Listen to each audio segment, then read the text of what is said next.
I was so excited to have a conversation with Hannah Feldman. She's an associate professor of art history and core faculty in Middle Eastern and North African studies at Northwestern. Thank you so much, Aya. Thank you. And thank you, Mikey, for the invitation. It's extremely exciting to be here today and to join all of you. I see some names I know, people coming from around the world. So hello, thanks for joining us.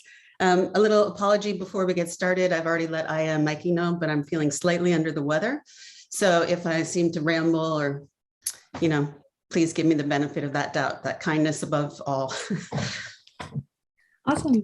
I'm going to read your bio just to give you the full respect that your work deserves. Hannah Feldman is Associate Professor of Art History and core faculty in Middle Eastern and North African Studies, as well as Comparative Literary Studies at Northwestern University. Her research, training, and advising center on late modern and contemporary art and visual culture.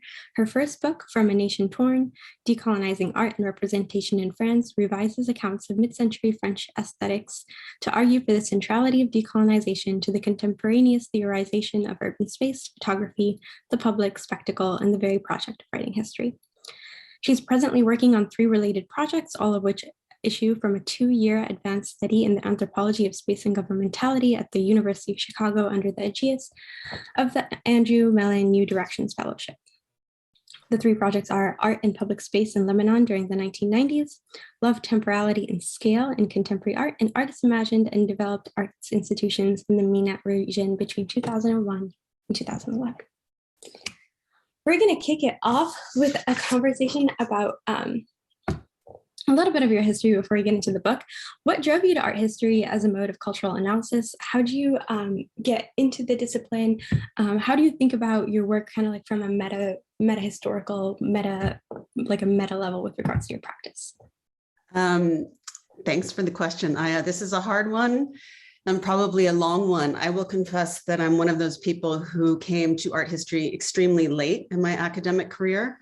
I took no training as an undergraduate in art history, and I grew up in New York City, and I had, just certain assumptions about who it was that had art and what art was therefore about. So I kind of avoided it, in fact, as a field of study. But I was a big theory head. I loved critical theory, and I ended up applying to something called the Whitney Independent Study Program, which is in New York City. And it has 3 parts. There's an artist residency and a little group of critical theorists and a group of curators. And I applied for the critical theory residency and was interested in developing a project that was about visuality, but it was much more cinematic, visuality and memory. And when I went to the Whitney, I sat down at one of the first ISP meetings and I was listening to some of the curators talk, and I became very interested in how they were thinking about what politics had to do with the space of art and the space of exhibition. And being a kind of uppity young person at the time, I kind of horned in on those subjects and ended up getting involved in curating a show that I proposed, which was very much sort of in keeping with the time. This is the early 90s. So the sort of first round of identity politics, but it was about sexual violence, and it was called The Subject of Rape. And after that experience of realizing how many people could be reached by, this pretty significant location of the museum, the Whitney Museum in New York City, and reading the response books that people had filled out in the process of working with artists to do the show and collaborating with my co-curators, I really learned a lot more about where, art could take me in relationship to both a set of critical concerns and political ones. So when I was applying to graduate school, I sort of cast my net broadly. I applied to 2 art history programs, 2 comp lit programs, 1 rhetoric program, and have forever since kind of understood myself as on the cusp of art history, a little bit of its critic from inside, and sort of equal parts split historian and theorist, and where I fall apart is kind of in the middle with the formalism of the art objects. So, I really appreciate that, because I think that it's a very tenuous relationship to think about, what art as a catalyst for change or as a place to explore social and political issues are. And I don't want to kind of like exclusively kind of give it like that, oh, this is the only place where it's done, but what is it about like the particularity of that field that gives it kind of like that richness and dynamism to have critical theory really flourish there. And I think like you kind of start to get at that when you're thinking about like the disruption of categories. And I wanted to hear, like, I know that you've talked about it before, but you know, what does it mean to even have like Middle Eastern art or Algerian art or French art? Like, how does that figure into your practice or even like within your philosophy, either with decoloniality or a disruptive approach to art history? Can you speak a little bit more about that? Yes, you could speak all year about that. I guess, so a number of things in response to what you said. The first is sort of categories. And I guess I would say that in writing this book, the cover of which I'm staring at, it's somewhat painful. As I was writing, I was coming across, I was trained by Europeanists and trained in these models of there's pre-war, post-war, et cetera. And I don't want to say that certainly the events of World War II were not important globally, as they certainly were, but the idea that there was one war started always really to bother me, especially I was in France doing some research, really sort of struggling to figure out what I wanted to talk about, and began to think about these other wars. And it's at that point started to occur to me that and this is not new thinking now, but I was young, so forgive me, but that really the way categories and temporalities are produced are the first ways that we start to structure and build knowledge. And by assuming that there's something that is a post, we assume that there's a pre, and the place that is post starts to become the determinant narrative for what the rest of the world might look like if we live in a post-war world, which I think, unfortunately, we know we don't. So I started to try to do two things, one of which was to consider the not only the consequences of that periodization and those categorizations, but also then to consider the motivations, to say these weren't just natural accidents that someone said, you know, or that art history developed, or that art history in the 50s and 60s developed in sort of formalist ways, or more acutely the way to understand vision, representation, and visuality. So there was a kind of critical theory there. I mean, I think categories, and maybe we'll talk about this again later too, but you just mentioned, you know, the national category. And I think, you know, if we didn't know in 1992 or 2014 or whatever dates were sort of significant in the trajectory that brought me to this book, that, you know, the nation state is arbitrary. Of course, we always knew that, but to think of, you know, the production of a colonial aesthetic and not think at exactly the same time as, you know, the reproduction or production of an aesthetic in the colonized is to do a disservice on both ways. It's to imagine that there's a unilateral flow of culture. And it's also to sort of reorganize the way space and time work together such that we would have, we could say in 1962 in Algeria, independence, you know, was achieved. The same event happened in France, and, you know, the same war ended. But rather than thinking of them as two, you know, contemporary to each other events, this is perhaps not the best example, someone arbitrarily chose them, but to think of them as contemporary with each other. So each event takes its plane and it's no longer a narrative that is pre-colonialism, colonialism, post-colonialism, that there might be room for a different kind of historical development or historicity that is contemporaneous with the French experience, which might actually be that lateral. So to sort of put together these different spaces and times and open up questions that are not just so much standard art historical questions about hybridity or the flow of objects, adaptation, belatedness, these kinds of questions I think were really useful, but I think they're ones we can move past now, and instead to think, you know, about both local vocabularies and practices, appropriations, you know, that have to do ultimately with the retelling and reframing of historical production itself. No, that makes sense. And I think we're going to talk a lot more deeply about aesthetics later in the talk. So I'll save that particular piece for later. But I think you're getting at something really critical. And I think that there's like this tension between space and time, and like where are things happening and how is like history constantly relating to ourself across different areas, but also across like the different like the different ways that we even conceptualize time that impact the way that we're able to analyze or think through these different concepts. And I think we're starting to get a little bit of like the focus questions that I really originally kind of like wanted to talk about with regards to From a Nation Torn, which is, you use a lot of like Mbembe's ideas of like transnational or transrelational works, and like how is history kind of like constructed between these different narratives, but also what's the flow of information. And can you say a little bit more about how like a decolonized analysis kind of like does have kind of like a presupposed assumption about transnationalism and how that relates to your particular practice and theory? Okay, that's again a lot. You asked really rich and compound questions, Aya, so I'll do service to them.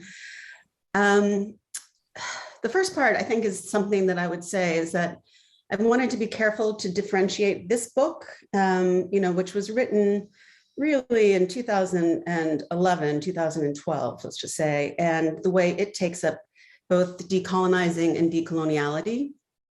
Decoloniality being more of a time marker to replace, the finality of posts to produce a kind of ongoing. And also that the decolonization was also very literal. And I want to make the argument that art and representation themselves had been colonized, but not in the way that we talk about decolonize the museum and decolonize this place today. For better or for worse, I think there's been a lot of shift in what the discourse of decoloniality is. And I always want to emphasize that I'm less interested myself, but also politically as a project, in thinking about what it is to decolonize by expansion and what it is to decolonize, so to speak, by completely undoing. So an analogy might be better that, decolonization might today be better thought of in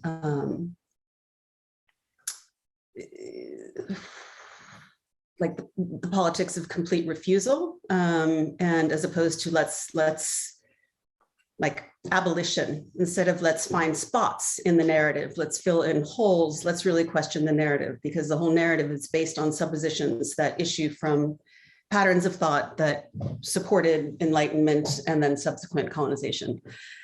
So that's sort of the first thing that I wanted to say about decolonizing.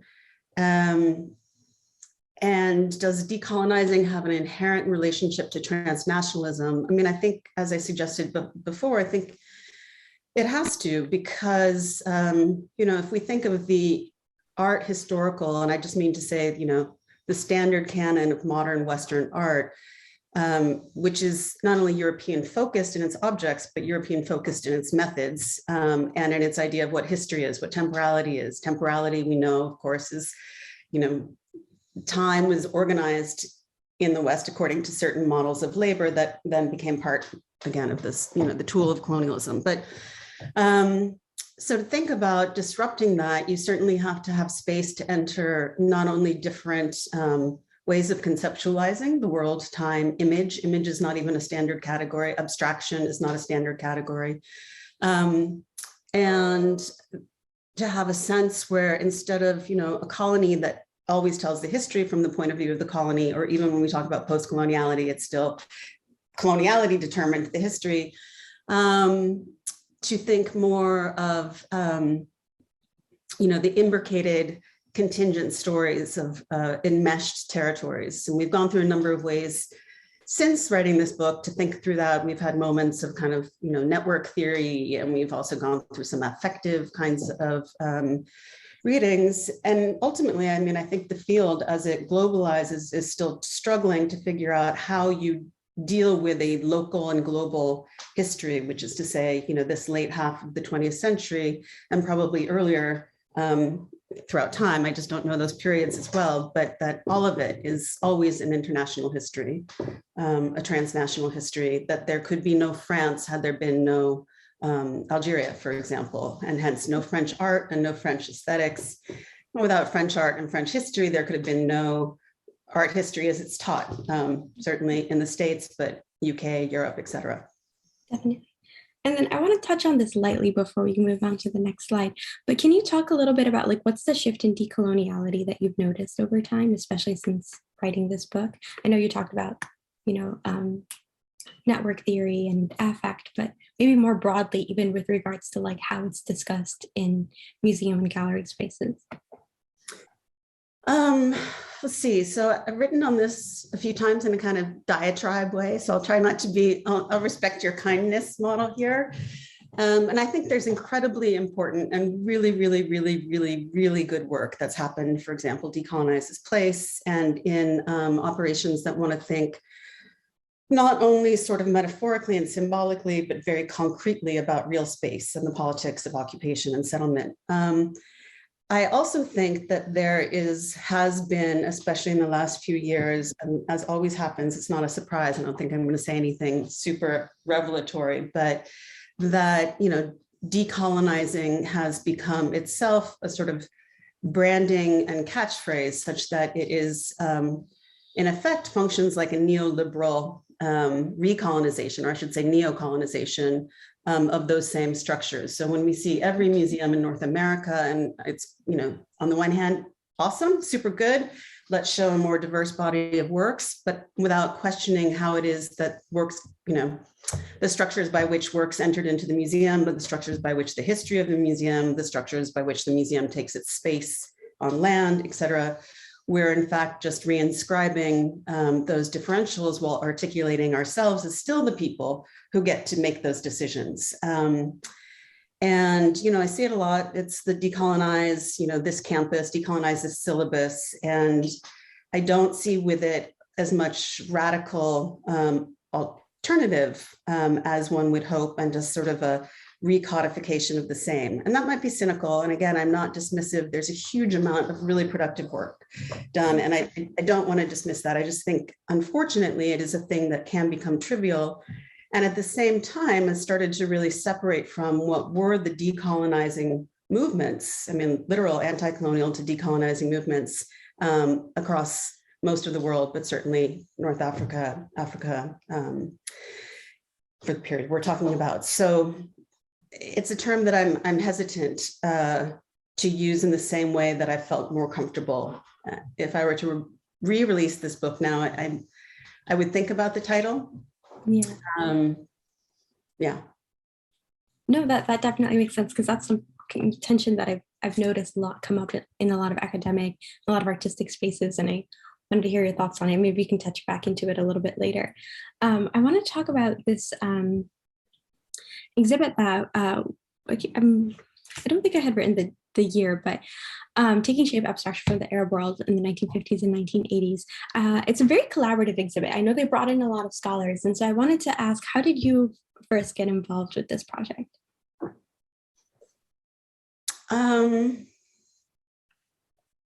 Well, I suppose that I know Suhaila from the Bargil and Sultan, and just from work and research.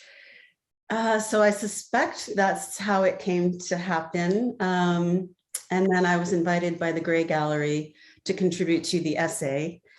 And yeah, I don't think there's anything more mysterious than that. It's just, I had, you know, I wrote this book that is primarily about France, but France understood in its trans-Mediterranean sense, and had always thought I would conclude that book. And so did a lot of research for with Algeria, the kind of flip side of the coin. And as I came to write the book, I realized that was important, but precisely against the argument that I wanted to make about history writing.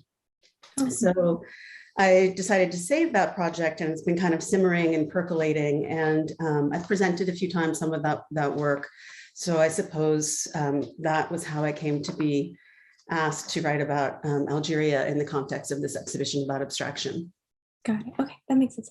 Because I know that you kind of like focus a little bit on both Shukri Messi's work and Khadda's work, and I wanted to hear like could you kind of illuminate a little bit about like what was the abstraction movement like in Algeria, and kind of like what stood out to you when researching these artists? Well, I'll say, I don't know, a few things, maybe some of which are appropriate and some of which are not, but since this is a conversation and part of my method and interest is really to consider and undermine expertise as another one of those category producing positions. So I'll say that when I was working in Algeria, one of the difficulties that I had is that I mentioned already, I'm not as good with the art objects. It's not where I'm not like, oh, wow, I want to look at that forever and think about it. What brushstroke is that? I missed that part of my training or just my genetic formation. And so I would look at all of this work and I was just like, I can't page turn, like I can't, I have nothing to say about it. And so that always kind of stuck with me. I like trying to figure out the things that don't make sense. And at the same time, I've had this resistance to the sort of blind application of categories, as we were just talking about. So abstraction itself, I began to think, as I looked at this, I'm like, well, how is it, in what ways is this described as abstract? And Suhaila and I, we had conversations about this and, like, how do we determine when a work is figurative and for whom? But then also thinking about some of the ways in which abstraction, as it's understood to diverge from realism in this context, and I'm here in Chicago, this context, really is already different from the way in which abstraction and the real, or what is abstract in the real, might be thought in different cultures, different faiths, different practices. So looking at these again, I started trying to figure out what abstraction might have meant to the artists. I was fortunate in that these were artists who wrote a good deal about what they thought. I was still very interested in the problems of historiography and the revolution, the Algerian War of Liberation. And this effort in these early years, 62 to 64, to rebuild a national, I don't even want to say a national culture, to sort of initiate something that could be properly understood as belonging to a people. And so I was really interested in how these artworks were received. On the one hand, the debate about abstraction that was taking place did pitch abstraction, and ultimately much more so across the 70s against a much more stolid socialist realist, revolutionary type. And so I wanted to explore and kind of undermine that a bit and figure out why it was so anxious, why everyone had to have like such a defensive posture. And then also thinking a bit about just sort of historiography. And as I was doing this is an area, and I'm sorry, I'm sure there are many people out in the world who I've not yet had the pleasure of meeting who are doing huge amounts of research, and I apologize to them, but at least in terms of what is published and circulating now, there isn't a huge amount of either archive-based work or theoretical critical work. And again, if anyone knows and wants to correct me, I beg of you, I would be so appreciative. But what I was finding as I was doing research was this sort of constant repetition of claims made almost as if gossip or almost as if in journalistic kind of defenses of a practice. And I saw them get recycled again and again through historiography, such that they started to take the status of an art historical or a historical account rather than as an individual account. And so thinking again about what it meant for a history, ultimately, I guess I'm obsessed with how histories are written, but how history is to be written from within the point of individualized debates such that they could become generalized, and what those generalizations would leave out of a consideration of a practice.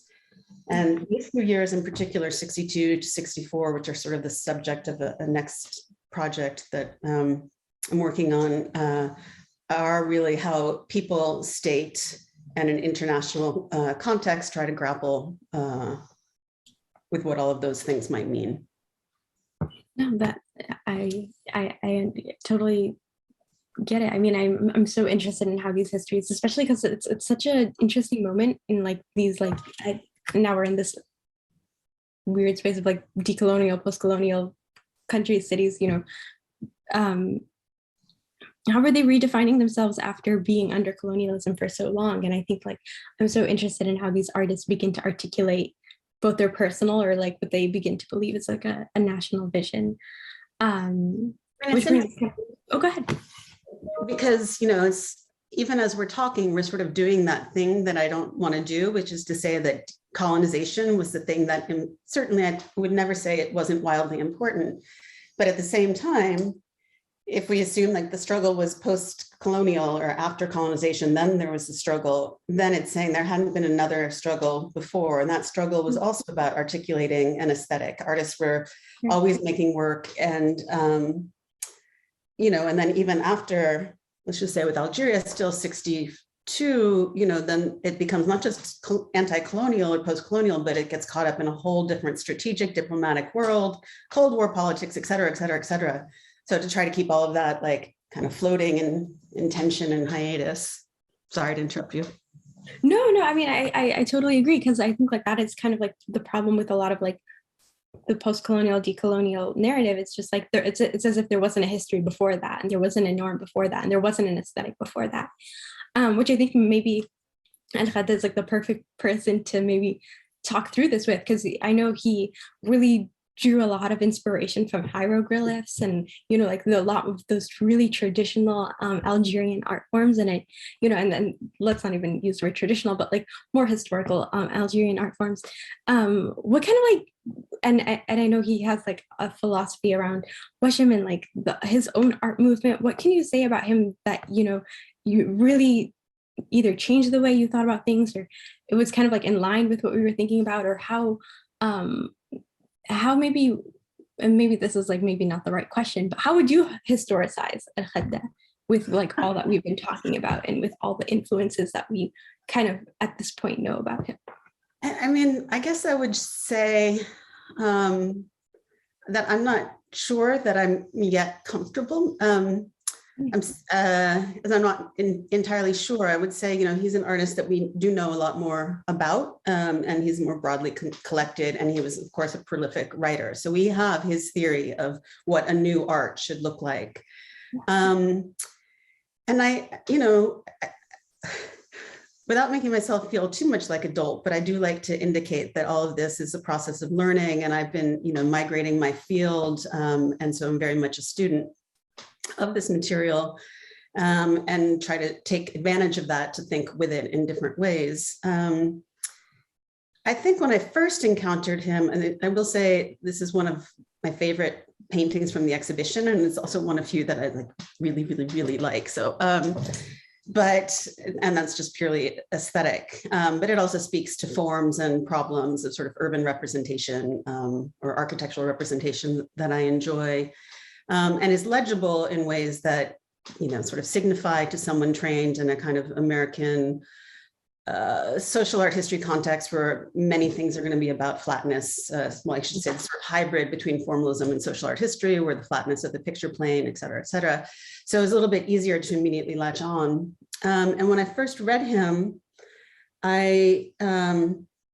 I found myself having some of the cringy stuff I do when people are talking about new art and society and expression and individual expression. And then began to think, you know, why? And some of that why was because I really wanted a revolutionary effort or a new art that would be the basis of a socialist society to have no eyes and no individual expression. And then to try to figure out what the status of that, you know, subject might be became a more of a driving question. So you see how I quickly move away from art to a problem of subjectivity and being.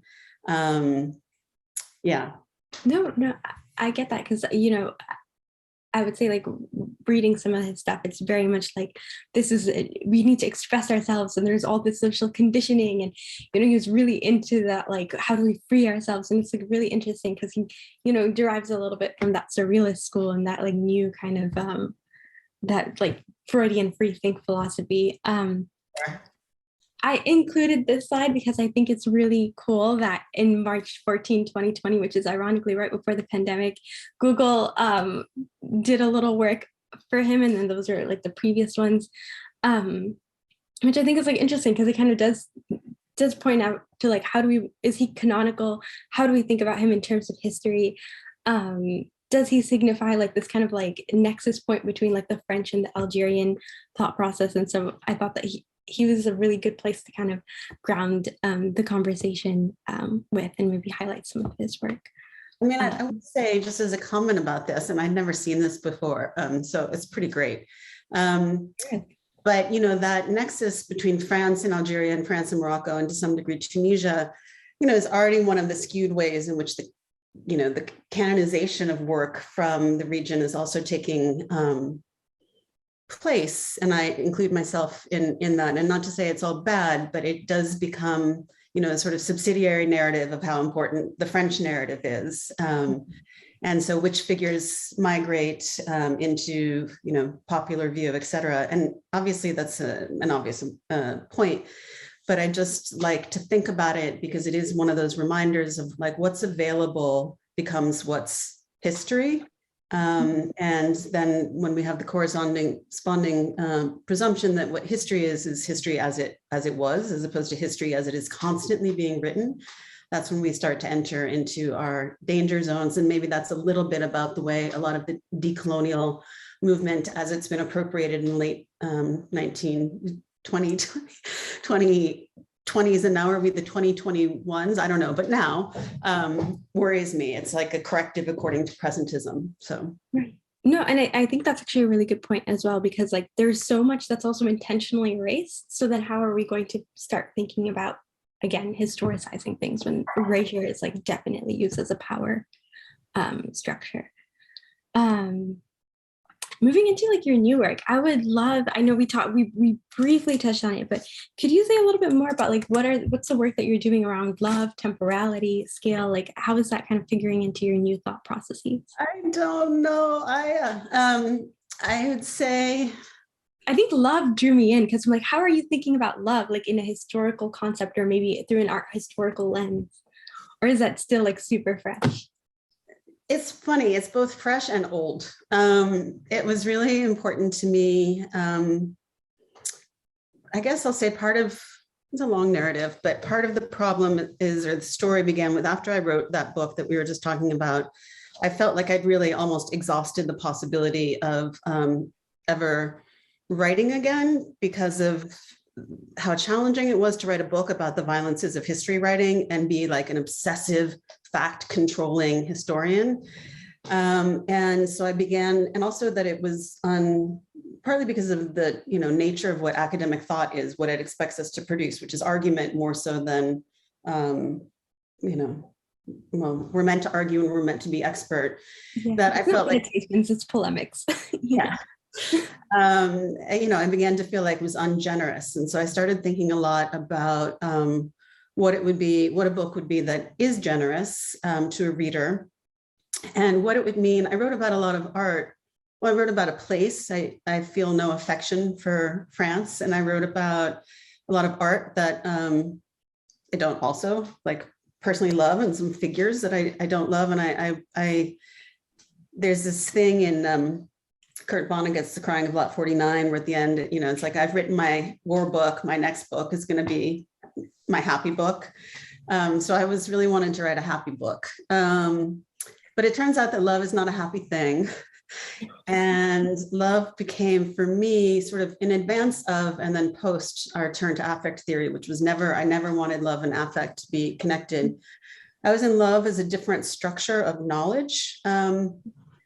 Or a different kind of temporality, because it is counter to and antithetical to all the kind of rigid Enlightenment,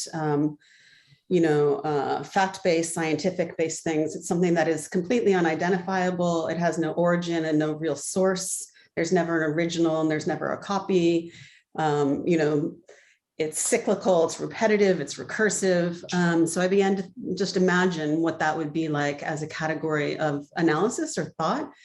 And I'm still playing with it, I have to say. And it also is a way to think about what it means to write in the contemporary. This was work I was thinking more about contemporary art, and wanting to write with art objects and not just about them. And in so doing, coming to really have relationships with them and relationships with their makers, and wanting to think about that as like, not to sound sappy and all the people I write about out there, I'm not a stalker, but like a relationship that's also based in and has to be based in the kinds of love, certain kind of platonic love. And so does teaching. So these were all sort of things that I was thinking about.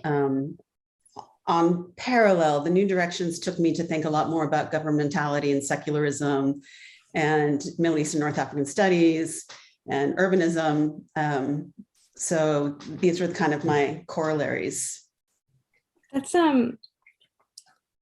it's really interesting you said that, because when you said this, the first thing that I thought of was like bell hooks and her theorization on love. And I know everyone reads all about love, but the first thing that I thought of was actually like her writing in like communion. And I'll read this paragraph because it's always just been something that I come back to, and it was like the first thing I thought of when you said like love as a different structure of knowledge. And she writes, our critical wit and wisdom are often seen as fueled by inner ruthlessness, by lack of empathy, and not by keen insights honed by intellectual brilliance and deep compassionate understanding of how our culture works. And she was writing that in response to like how people were like, oh, you're writing about love? Like, that's not rigorous. Like, why are you doing this? And I think that you're kind of like getting on that question of like, love is a form of knowledge. And like, how are we going to factor that into like either our theorizing or our practice or like in academic systems? And it's just not something that we meditate on enough. Yeah, I think, or maybe that is the true decoloniality. I don't know. could be. There's a book called The Decoloniality of Love. Oh, really interesting. Okay. But, you know, and love obviously has reimmersed in our discourse along with care, especially over the last few years.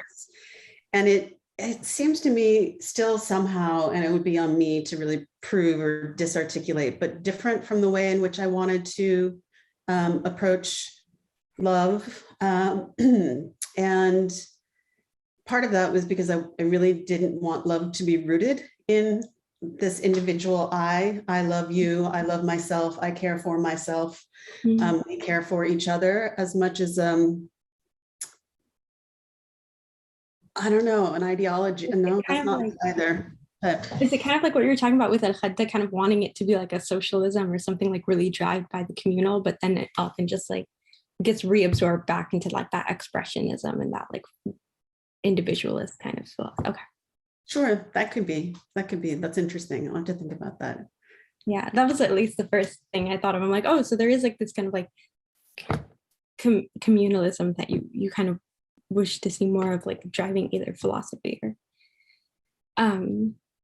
work, which actually leads us really well into like, and I don't know how you feel about talking about this, but like your work around art and public space in Lebanon. So like, how are you thinking about like that kind of like that public sphere in the context of Lebanon in the 1990s? Well, that's a really interesting project to me. And I'm reminded of why I should update my website bio more often, but it's changed so many times. And part of this, I think, is a problem with myself. A gift, depends how you relate yourself to final production. But as I learn something, and I think it through, it becomes less important to me to kind of codify it, and the problems begin to expand and complicate. So I started out thinking about public space and institutions in Lebanon very explicitly in the early 1990s. And I wanted to think about how Lebanon and the kind of discourse of a kind of amnesia actually made it the perfect little case study or a perfect kind of alibi for a contemporary art that was at that time starting to decolonize, or at that time globalize, because it was the presentation, no fault of the artists, and certainly not even individual curators, but got picked up as, you know, this wonderful practice that was legible in terms of contemporary art idioms, largely made by people who had had access to those idioms, but presented a narrative in which like culpability and narrative history and blame were themselves the subject. So a European continent that wants to globalize its biennials, et cetera, is like the perfect key. Like you can have your cake and eat it too.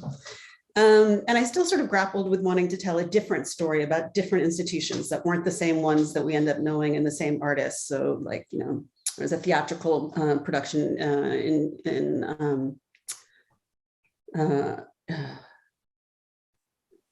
just why am I forgetting anything? At any rate, to say, you know, things beyond the spaces that are near and dear to my heart that I love very much, but not just those that ended up sort of being transmitted by Catherine David. So there was that. And then as I was, you know, there over the many years and in conversation with people, the need for that story and the need that I write it from my weird vantage point seemed to shift so much. And at one point I decided it wasn't, I was speaking with an artist, I don't even remember with whom at this point. And it was like, just let it go. Like, it's like, let it go. It's done. And, in part when someone says that, I'm like, yeah, you're right. And I'm tired of this too. But the other part was that I'm like, why is this then still a thing that if we think the history is done, what are the consequences of that kind of finality? So I wanted to poke it open. And then, with everything that happened in 2017, when I was there, and to the present after, the port, the rethinking of, what are the conditions under which it is necessary to make art, and what is art necessary for, which is a little bit the same problem in Algeria in the 1960s, very, very, very different. But that question, like, why make art for whom, what? And that I still think is a really important conversation. So it's a project I'm thinking about going back to a little bit more. So I'm sort of in between. It's a moment of revision, I think, as for many people, the years in quarantine and isolation and non-travel. I was very happy to start traveling again in November, but produced some strange morphings of thoughts. Some projects started to vanish and segue and disappear. My thinking started to become much more theoretical and abstract and a little bit less place attached, which was interesting for a while, but now I really want to get back out and get into sort of more historical research. So yeah, sorry, that's a lot of non-answer to that question. No, that was great. And maybe ties into like the next question just a little bit, maybe not that much though. But just to wrap up like the last loop of our conversation before I move into a quick Q&A and then open up the Q&A. Can you talk, I know you teach a course on aesthetics and solidarity, so can you talk a little bit about that relationship between the two and like where your thoughts are there? Yes, because I love this class so much. We're teaching it now, and I say we because the first part of the class that's important to me is it's being co-taught by my brilliant colleague, Professor Rebecca Johnson, who is director of MENA at Northwestern and also in Complet in English. And she works on she's an Arabist, she works on the novel, and mostly 19th century, earlier 18th century. So anyways, we're each of us is kind of coming at the outside of our field of expertise to think about solidarity, mostly in the 60s, 70s to the present, in both literary and visual form. And we've noticed, and I think this was beautifully written in maybe in Zaina Masri's introduction to her book, but just that so little attention has been paid to the mechanisms by which solidarities and shared anti-colonial alliances were structured purely on the form of the aesthetic. And we have a lot of posters, and we can identify tropes and icons, et cetera. But what's sort of underpinning those problems and those questions about the visual and visuality hasn't yet been explored. So we've been doing that this quarter, and it makes me realize to some degree it's the same problem that I've always been thinking about a little bit, and has also to do with how one is an academic and practices in solidarity, especially as a person sitting very far away from the place I'm now writing about and being external to it, really wanting to be sensitive about not doing a kind of, exploitative, like art exploitation. What do they call it? What do we call it when we take out extraction? So, wanting to think about what kinds of work we can do. And we've been looking at a variety of texts, films, exhibitions, and trying to really figure out how the visual in particular was structured. And of course, that's so important because it was both, the way by which you might see, but since so much of the discourse was about what was being revealed, what was being promoted or put on view, I was really interested in, we just concluded our 2 weeks on Algeria. And so we were thinking a lot about what happens, the transformations in Algiers from 1962 to 1969, 70, and the relationship, the cultivation of a local union art scene in dialogue with this, very deliberate and kind of diplomatic move to Pan-Af, et cetera. And we're hoping the class, someone once reviewed my book, and I apologize if I'm forgetting his name now, but it was brilliant review, and it said it was sort of surprised that there was like a manifesto-like quality to the book. It was calling for us to have a politics and calling for us to have to do something. And I was like, oh, did I do that? Okay.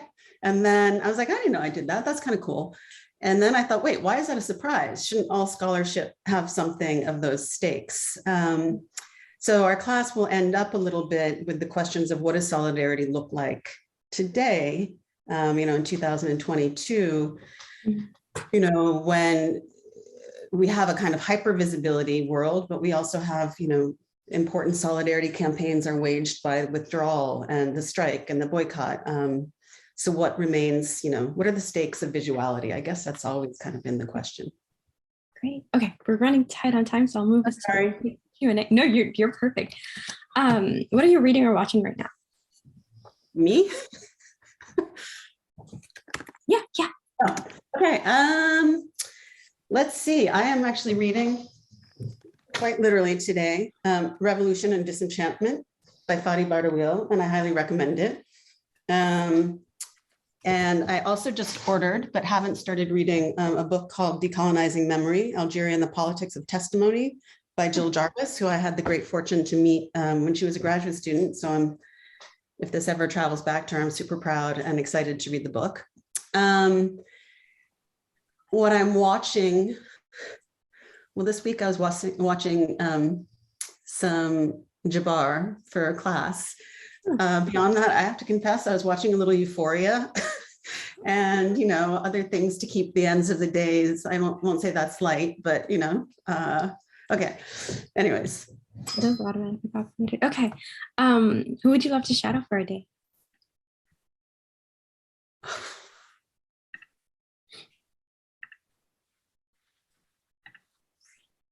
Let me skip that. Okay. Okay. What do people most misunderstand about your work? I think this is a thing that people understand about scholarship in general. And I think people understand scholarship in general less about the arguments it makes and the stakes of what those arguments might be, but about the premises upon which those arguments can be made. So I've read, for example, that the important argument of my book, and it's nice that it's said that it's important, but then the important argument of my book is that art made from 1945 to 1962 was made during war. I was like, yeah, not really. That's a fact. I don't have to argue that. What's an argument is to think about how those particular series of wars and their continuities and contingencies ended up generating a whole system of knowledge and thought that we think of as okay today, or that we don't even question today. And along with it, all the erasures and opacities. And I don't think that's a general kind of understanding.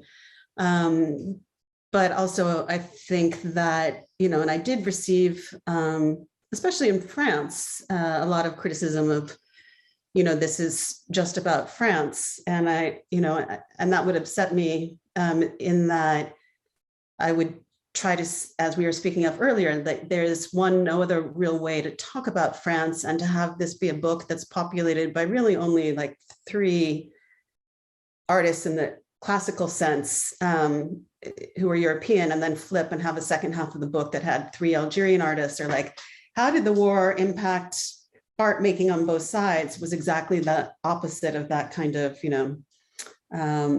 the kind of historical development I wanted to say. It wasn't that there was one war and 2 responses to it. It's, what did that war do for a whole construct? And given what the war was and what its motivations and impulses were, why that matters for us to think about in relationship to any structure of power. That makes sense. And then whose work do you admire and are inspired by? I admire so much work for so many different reasons.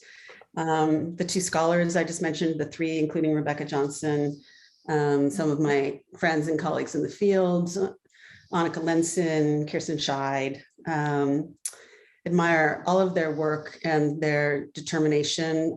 The artists that I write about, some of the contemporary artists, I admire and sort of boggled by, and in fact would love to shadow them, but more than shadow, I'd love to like live inside their brain and just kind of hear it ticking. And I won't name names because it just seems a little bit I don't know, a little bit too individual, and I would have anxiety later about having not said someone who's I also really love and admire. And so I'll just leave that a little bit generic. I admire my students too, I'll say, because they're brave. They're brave. So that's so wonderful. I want to open it up. I know Sada had a question. If you want to unmute yourself and ask your question, totally. Or do I have to? Hi, can you hear me? Yes. yes. Okay, hi. I just wanted to thank you. This is super, super interesting. I'm a historian of Algeria as well, but really haven't focused much on the kind of aesthetic component. So thank you so much for that. I wanted to ask a little bit more about teaching, because this portion at the end about the solidarities in the class you're co-teaching is so, so fascinating to me. And I guess what I'm really thinking about is how you translate some of these ideas that are really, really fascinating, but also kind of theoretical, into something that's more legible for students. Like, what is your teaching? Yeah, if you could just talk a little bit about that, that'd be so interesting as a fellow educator. It's a great question. And actually, maybe we can find each other and talk about it, because certainly it's one I'm struggling with. This class is, thank you. Wow. This class that we're doing, Rebecca and I now, we're focusing a lot on primary objects, and then we give some context, and we started with a number of kind of critical and theoretical frameworks to think about what solidarity is in relationship to vision.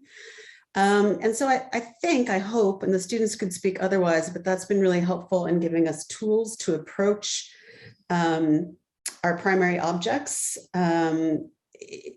in ways that students can start to grapple with them in a focused direction. I don't think that we are able to or worried about teaching, I'm trying to think of something we just did, but my mind's drawing a blank because that was yesterday. So who knows? It feels like a year ago, but we're not interested so much in teaching it in its entirety as we are teaching it in a way that can help us understand a particular problem. And that problem for us is solidarity, both international, across gender, race, class, et cetera. And I will say it's been really hard in undergraduate work because there is not a lot of critical writing. And so that tends to produce a format that is much more lecture-based than is my preferred mode of teaching.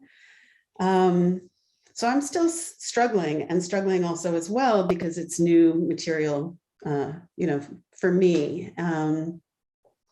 And yeah, I wish I had a great answer for you. I think openness to mistake and interdisciplinarity have been really helpful in this class. I don't think we could do what we're doing with novels and films and perhaps a painting without having had this broad way of considering, for example, abstraction, why abstraction and its tropes, or why abstraction as a genre, why abstraction as a medium, why abstraction as a form, how it works in those different kinds of production.